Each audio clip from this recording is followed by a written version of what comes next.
2026లో amigo సైఎస్లో join అవ్వచ్చు. జనరల్గా ఏంటి అంటే సో మీరు తమిళనాడు చూసారు, ఫ్యాకల్టీకి డబ్బులు ఇవ్వట్లేదా? సో ఇది ఖచ్చితంగా మనం మాట్లాడుకుందాము. నేనేం ఖచ్చితంగా ఇవ్వట్లేదు అని నేను చెప్పట్లేదు, but I explain you what exactly happening in the markets and also అమిగో సైఎస్లో 2026లో జాయిన్ అవ్వచ్చు. సో ఈ రెండు గురించి మనం వీడియోలో మాట్లాడడానికి మనం ప్రయత్నం చేద్దాము. జనరల్గా ఏంటి అంటే ఒక ఐఏఎస్ ఇన్స్టిట్యూట్లో మనం జాయిన్ అవ్వాలనుకున్నప్పుడు ఫ్రమ్ సివైసీ నుంచి మేము ఎలాంటి పారామీటర్స్ కన్సిడర్ చేసుకుని ఒకటి బెస్ట్ లేకపోతే ఒకటి యావరేజ్ ఒకటి బిలో యావరేజ్ అని మనం కన్సిడర్ చేయొద్దు అని చెప్తామంటే అలాంటి కొన్ని మీకు చెప్తాను. ప్రైమర్లీ ఏంటి అంటే బెస్ట్ ఫ్యాకల్టీ ఉన్నారా లేదని ఫస్ట్ ఇంపార్టెంట్. ఎందుకంటే మనకి యూపీఎస్సీ క్లాసులు చెప్పడంలో యూపీఎస్సీ క్లాస్ అనే కాదు, any coaching institute main pillar of the institute ఎవరు అంటే ట్రైనర్స్. ఆ తర్వాత ఈ ఏదైతే ఈ ఆన్ టైం సిలబస్ కంప్లీట్ చేయడం, లేకపోతే బెస్ట్ మెటీరియల్ ప్రొవైడ్ చేయడం, లేకపోతే మంచి టెస్ట్ సిరీస్, పర్సనల్ మెంటర్షిప్, లేకపోతే దీనికి సంబంధించి ఎప్పటికప్పుడు అప్డేటెడ్ గా వాళ్ళు ప్రీవియస్ యూపీఎస్సీ ర్యాంకర్స్ తో రావడం, ఇదంతా కూడా ఏంటంటే మెయిన్ స్ట్రీమ్ ఇది అవుతుంది. మెయిన్ పాయింట్ ఇది, దీనికి అటాచ్మెంట్ ఇదంతా కూడా. అండ్ ఇప్పుడు కూడా మనం జనరల్ కన్సిడర్ చేసేది దాంతో పాటు మనం ఆన్ టైం సిలబస్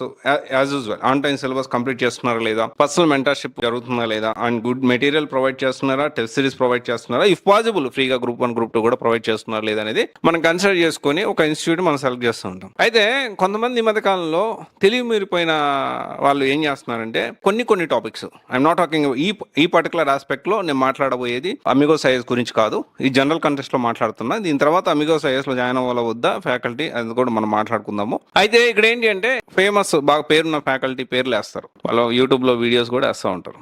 అయితే కానీ వాళ్ళు కొన్ని క్లాసెస్ మాత్రమే టీచ్ చేస్తారు. ఎగ్జాంపుల్ ఒక హిస్టరీ ఉందనుకోండి, మనకు తెలుసు మన అశోక్ నగర్లో లేకపోతే మంచి ఫ్యాకల్టీస్ ఎవరు ఏంటి, టాప్ 5 సీనియర్ ఫ్యాకల్టీ ఉన్నారు హిస్టరీకి ఎగ్జాంపుల్ చెప్తున్నా. సో వీటిలో ఏంటి అంటే కొన్ని క్లాసులు, ఎందుకంటే వీళ్ళు చాలా ఎక్స్పెన్సివ్ ఉంటారు, డెఫినెట్లీ ఎక్స్పీరియన్స్ ఉన్నప్పుడు వాళ్ళు ఎక్కువ డబ్బులు కూడా తీసుకుంటారు. ఆ ఎక్కువ డబ్బులు వీళ్ళు పిల్లల దగ్గర నుంచి ఎక్కువ మంచి డబ్బులు బాగానే తీసుకుంటారు, మినిమం ₹1,00,000 1,00,000 అవి తీసుకుంటారు. కానీ ఇక్కడ ఫ్యాకల్టీ ఏంటంటే ఎక్కువ ఇవ్వాల్సి వస్తుంది, వాళ్ళు ప్రాఫిట్ లో ఎక్కువ డబ్బులు మిగిల్చుకోవాలన్న కాన్సెప్ట్ తోటి కొన్ని టాపిక్స్ మాత్రమే ఈ మంచి ఫ్యాకల్టీని పెడతారు. కానీ ఓవరాల్ గా ఏంటి, ఈ హిస్టరీకి ఈ ఫ్యాకల్టీ ఉన్నారు, మా దగ్గర ఉన్నారు అని చెప్పుకుంటారు.